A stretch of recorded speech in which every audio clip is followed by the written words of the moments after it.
We were planning where he was going to go to high school, and now we're here planning for a funeral.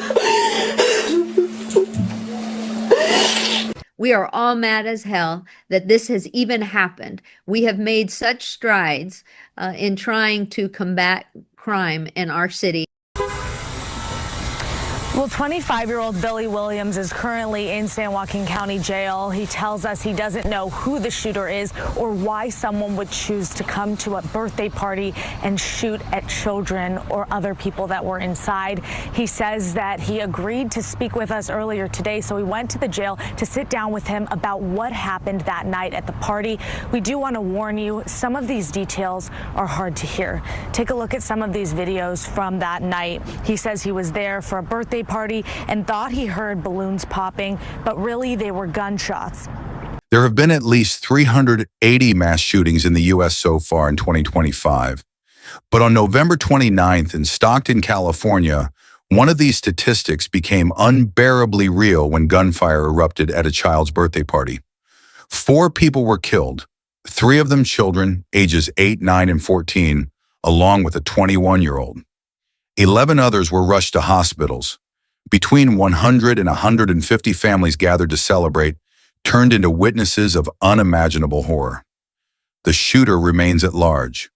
What was supposed to be laughter, cake, and celebration at a banquet hall on Lucile Avenue became a crime scene just before 6 p.m. that Saturday. As investigators piece together what happened, one question haunts this California community. Who would open fire at a room full of children? Subscribe to Crazy Crime Lures as we investigate the Stockton Banquet Hall Massacre. The celebration was in full swing at the banquet hall in the 1900 block of Lucile Avenue. Families mingled, children played, and the air buzzed with the kind of joy that only a child's birthday party can bring. Then, without warning, the sound of gunshots shattered everything. It's still unclear whether the gunfire originated from inside the banquet hall or from outside. What is certain is that chaos erupted instantly. Screams replaced laughter. Parents grabbed their children and dove for cover. Tables overturned. The celebration transformed into a desperate scramble for survival. When the shooting stopped, the scene was devastation. 4 people lay dead. 11 others had been struck by bullets, their injuries ranging across the spectrum of severity. Emergency calls flooded into dispatch. The banquet hall, decorated for celebration just moments before, had become a massacre site. First responders arrived to find pandemonium. Between 100 and 150 people had been present, many of them children.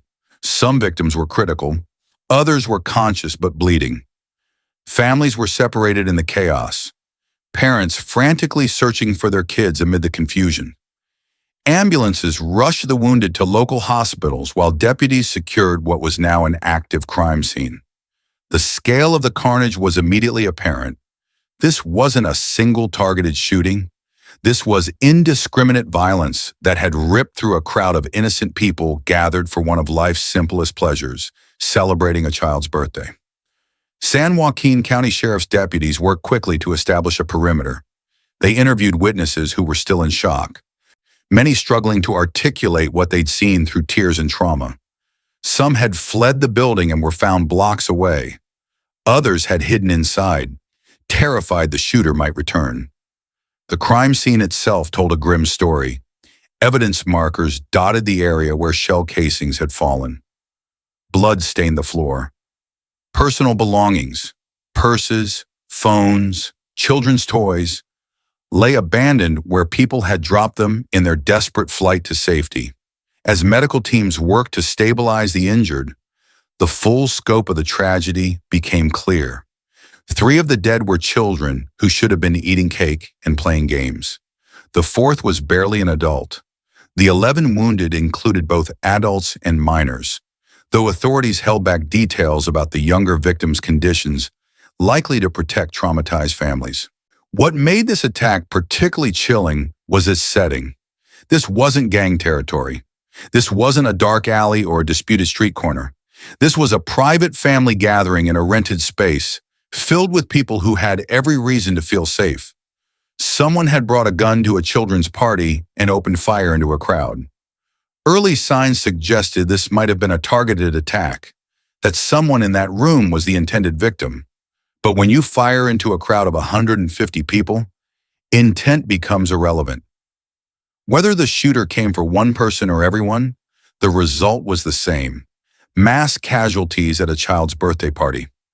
By the time the sun set on that Saturday, families who'd arrived with wrapped presents were leaving with trauma that would last lifetimes. The banquet hall owners found themselves operating a crime scene instead of a venue.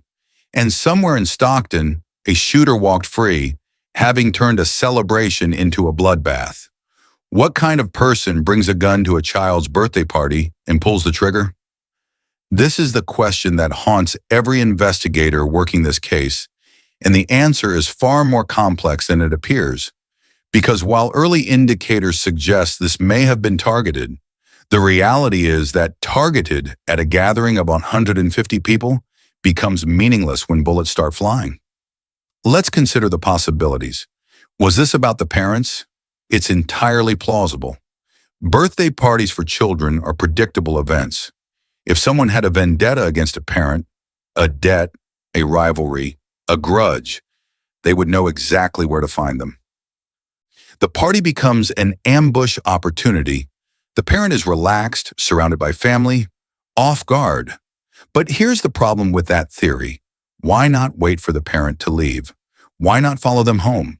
Why choose a moment when they're surrounded by dozens of witnesses and children? It doesn't track with typical targeted violence. Was the killer after someone else entirely? Perhaps the intended victim wasn't the birthday child's parent at all. Maybe someone at that party owed money. Maybe someone had disrespected the wrong person. Maybe this was retaliation for something that happened weeks or months ago. Gang violence often operates on long memory and sudden execution. But again, the setting makes no sense. Targeted hits happen in isolation, catching someone alone, vulnerable, with minimal collateral damage and maximum escape opportunity. Firing into a packed banquet hall is the opposite of precision. Could this have been completely random? The most terrifying possibility is that there was no specific target at all, that someone simply chose violence and this celebration happened to be the stage. Mass shooters don't always need a personal connection to their victims. Sometimes the location is the target. The gathering itself, the joy itself, becomes what they want to destroy. But random mass shootings typically come with warning signs, manifestos, social media rants, a history of escalating behavior. So far, nothing suggests this fits that pattern. Or was it mistaken identity? In communities plagued by violence, wrong place, wrong time scenarios are devastatingly common. The shooter may have believed their target was inside that banquet hall. They may have been given bad information. They may have confused one person for another, and rather than verify, they acted. This would explain the apparent contradiction, why it seems targeted, but resulted in mass casualties. Here's what we know for certain. Someone made a choice. They obtained a firearm.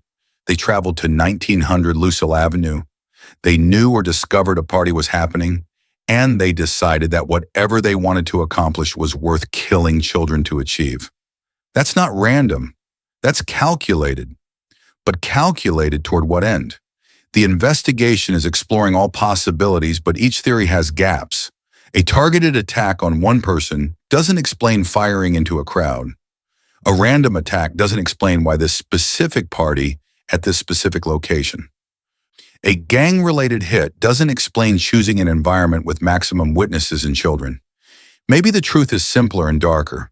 The shooter didn't care about witnesses, didn't care about children, didn't care about consequences. They wanted someone hurt or dead, and everything else, the celebration, the families, the innocence, was just in the way. That might be the most chilling possibility of all. To understand what happened in Stockton, we need to zoom out and look at the landscape of violence this country has become. We're not even through the year yet, and America has already experienced a staggering wave of gun violence. These aren't isolated incidents anymore. They're a pattern, a rhythm, a predictable drumbeat of tragedy that plays out in schools, churches, grocery stores, movie theaters, and now birthday parties.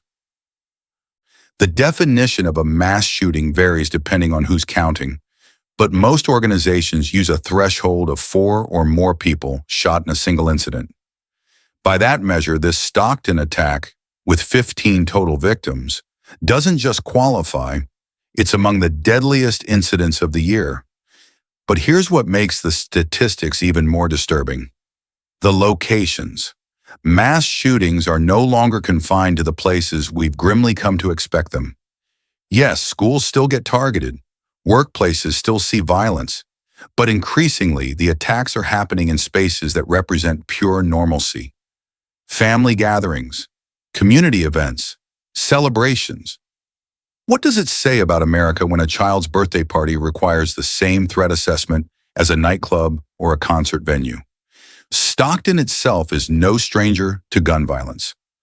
The city has struggled for years with gang activity, poverty, and the kind of systemic issues that create environments where violence can flourish.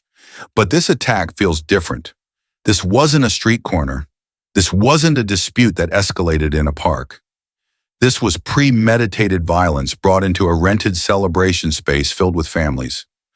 The psychological impact of attacks like this ripples far beyond the immediate victims. Every parent who hears about Stockton will think twice before hosting their child's next birthday party.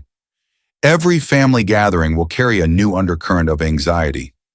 The fundamental sense of safety that should exist in private celebrations, that basic assumption that you can rent a hall, invite loved ones, and celebrate without fear, has been shattered. And it's not just Stockton feeling this. Communities across America are grappling with the same erosion of security. The places we once considered safe havens are becoming potential crime scenes. The events we once attended without hesitation now require us to locate exits and assess strangers. Gun violence in America has become so normalized that we've developed a lexicon for it. Active shooter drills, lockdown procedures, run, hide, fight protocols. We teach children how to barricade classroom doors before we teach them algebra. We've accepted this as the cost of living here. The economic impact is equally staggering. Beyond the immediate medical costs, 15 gunshot victims means hundreds of thousands, potentially millions in emergency care, surgeries, rehabilitation. There's the long-term expense of trauma counseling, lost productivity, and community resources dedicated to violence prevention that could be spent elsewhere. Faith-based organizations and community groups are left to pick up the pieces. They organize vigils, they raise reward money, they provide counseling services that overtaxed public systems can't accommodate. The burden of healing falls on volunteers and nonprofits, while the root causes, easy access to firearms, inadequate mental health resources, systemic poverty, gang proliferation, remain largely unaddressed. What happened in Stockton is both unique and utterly predictable. Unique in its specific details, the birthday party, the specific victims, this particular community. Predictable in that somewhere in America, this week, next month, another gathering will be interrupted by gunfire. Another community will be traumatized. Another set of families will be destroyed. The question isn't whether it will happen again. History has already answered that. The question is whether we'll ever decide that children should be able to celebrate birthdays without becoming casualties of America's gun violence epidemic. So far, the answer appears to be no. As of Sunday, the shooter who killed 4 people and wounded 11 others remains free. That's the terrifying reality facing Stockton right now. Whoever pulled the trigger at that banquet hall walked away from the scene and has successfully evaded capture for over 24 hours. They're somewhere, in the city, in the state, possibly across state lines by now, and every hour that passes makes the trail colder. Multiple law enforcement agencies have mobilized for the manhunt. The San Joaquin County Sheriff's Office is leading the investigation, but they're not working alone. The FBI has committed resources. The Bureau of Alcohol, tobacco, firearms, and explosives has joined the effort. Stockton Police Department is providing support. This is an all-hands-on-deck operation involving federal, state, and local authorities working in coordination. But despite this massive law enforcement response, they're working with frustratingly few leads.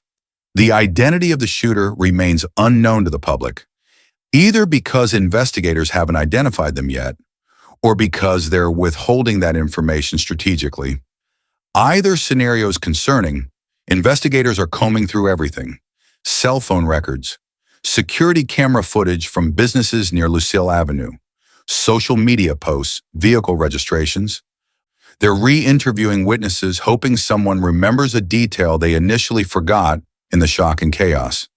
They're analyzing the ballistic evidence, trying to match the weapon used to any database records.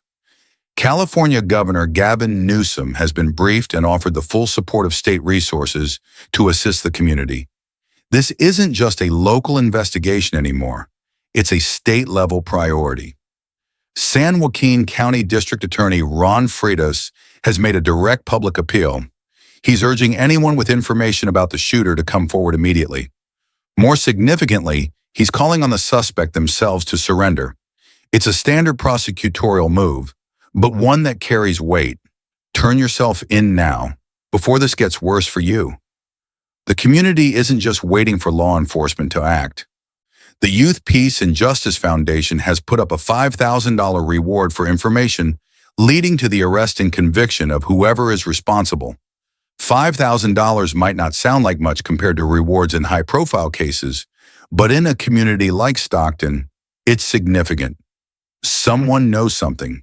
Someone saw something, and that money might be the motivation they need to speak up. The sheriff's office has established multiple channels for tips. Anyone with information can call 209-468-4400. They're not just asking for eyewitness accounts. They want video footage, cell phone recordings, Ring doorbell camera captures, dash cam video from people who drove past the area that evening. In 2025, someone almost always has footage, and that footage could be the key to identifying the suspect. Freitas made one thing abundantly clear in his public statement. Violence of this nature has no place in San Joaquin County, and children should not be harmed by gun or gang violence. It's a declaration of intent. This case will not go cold. This suspect will not simply fade into the background. But declarations don't catch killers. Tips do. Evidence does. And right now, investigators are racing against time. If you know something, say something. If you saw something, report it. If you have footage, turn it in. Because until this shooter is caught, every family gathering in Stockton carries an unspoken fear. Could we be next? The grief hit Stockton like a tidal wave Sunday afternoon. And the community did what communities do in the face of unspeakable tragedy. They came together. Faith in the Valley organized a vigil at 9299 Thornton Road at 3 p.m., giving residents a space to honor the lives lost and support the victims still fighting for survival in hospital beds. These gatherings serve a purpose beyond mourning. They're a collective exhale, a way for traumatized people to stand shoulder to shoulder and remind themselves they're not alone in their horror and heartbreak. Vigils like these have become grimly routine in American cities touched by mass violence. Candles, flowers, teddy bears for the children, strangers embracing strangers. It's a ritual we've perfected through repetition, which is perhaps the saddest commentary of all. Stockton Mayor Christina Fugassi addressed the community with words that carried both sorrow and defiance. Thanksgiving weekend, she noted, is when families come together to celebrate. It's supposed to be a time of gratitude, connection, and joy. Instead, her city was burying children. She made a pointed declaration: the community is better than this violence. It was both a statement of fact and a plea, a reminder that Stockton's identity shouldn't be defined by its worst moments. The mayor's comments reflect a tension that exists in cities plagued by violence. On one hand, there's a desperate need to acknowledge the problem, to name it honestly and confront it directly. On the other hand, there's an equally desperate need to insist that this doesn't represent who they are, that their community has value and dignity beyond the headlines about shootings and homicides. Both things can be true.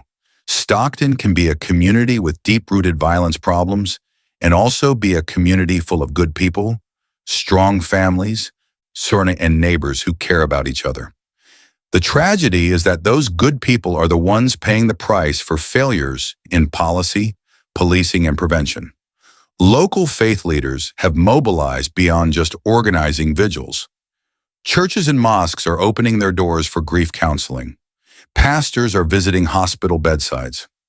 Religious communities understand something crucial. The trauma from an event like this doesn't end when the crime scene tape comes down. It lingers for months, years, generations. The response from officials has been swift, but reveals the limitations of reactive governance. Statements of condolence, promises of justice, offers of state resources. These are necessary, but they're band-aids on a gunshot wound. What Stockton needs, what every American city plagued by gun violence needs, isn't just a response after the bodies hit the floor. It's prevention before the trigger gets pulled. But prevention is hard. It requires long-term investment in education, mental health services, economic opportunity, and community infrastructure. It requires addressing root causes like poverty and gang recruitment. Those solutions take years to implement and show results. Politicians operate on election cycles. Communities need immediate safety. So instead, we get vigils, we get mayoral statements, we get reward funds crowdsourced by nonprofit organizations trying to fill gaps that government has left open. The people lighting candles at Thornton Road weren't there because they believe it will stop the next shooting. They were there because it's all they can do right now. Bear witness, stand together, refuse to let the victims become just another statistic. It's not enough, but it's something. This wasn't an abstract tragedy. This wasn't a statistic in a database about gun violence. This was real people at a real celebration who were murdered or maimed while doing something that should be the safest, most joyful activity imaginable. Celebrating a child's birthday. 4 people are dead: an 8-year-old child, a 9-year-old child, a 14-year-old teenager, a 21-year-old young adult barely starting their life. Authorities are protecting families still reeling from unimaginable loss. But they had names. They had favorite foods and songs they loved, and inside jokes with their friends. They had dreams about what they wanted to be when they grew up. Or in the case of the 21-year-old, dreams they were actively pursuing. Those dreams are gone now, erased by someone who decided their grievance, their anger, their violence was more important than innocent lives. 11 others are carrying bullets in their bodies or scars from surgery. Some are children who will grow up with physical reminders of the day their childhood ended. Some are adults who threw themselves over kids to shield them, paying for their heroism with their own blood. They survived, but survival doesn't mean unscathed. The wounds go deeper than flesh. And then there are the 100+ witnesses, the parents who watched their children's birthday party become a massacre, the kids who saw things no child should ever see, the family members who will spend the rest of their lives replaying those moments, wondering if there was something they could have done differently, knowing rationally there wasn't but feeling the guilt anyway. This is what gun violence actually looks like. Not statistics on a screen, not talking points in a political debate. Real human beings with their lives obliterated or permanently altered in seconds. The shooter is still out there. That's the immediate crisis. But even when they're caught, and they will be caught, it won't undo what's been done. It won't bring back the 8-year-old. It won't erase the trauma. Justice might bring some measure of closure, but it won't bring healing. Nothing can. So what do we do with this? How do we process the fact that in America in 2025, you can't even throw a child's birthday party without the risk of mass violence? We can start by refusing to become numb. Every time we scroll past another shooting headline without stopping, we're participating in the normalization of this horror. These stories deserve our attention, our outrage, our demand for change. We can support the organizations trying to make a difference. Groups like Faith in the Valley and the Youth Peace and Justice Foundation aren't just reacting to tragedies. They're working to prevent the next one. They need funding. They need volunteers. They need communities to show up. We can demand more from our elected officials than thoughts and prayers. Policy matters. Investment in communities matters. Addressing the systemic issues that create environments where violence flourishes matters. And we can remember their names. Don't let the victims of the Stockton Banquet Hall shooting become another forgotten entry in the endless scroll of American gun violence. 4 people went to a birthday party and never came home. 11 others are in hospital beds. Over 100 people are traumatized. An entire community is grieving. And somewhere a shooter walks free. This is unacceptable. This is preventable. This is a choice we're making as a society every single day we fail to act. If this story made you angry, good. Stay angry, channel it, demand better, because the next birthday party could be yours. Subscribe to Crazy Crime Lures for more investigative deep dives into the cases that shake our communities. Like this video if you want justice for Stockton. And share it, because these victims deserve to be more than a statistic. Their lives mattered. Make sure their deaths mean something.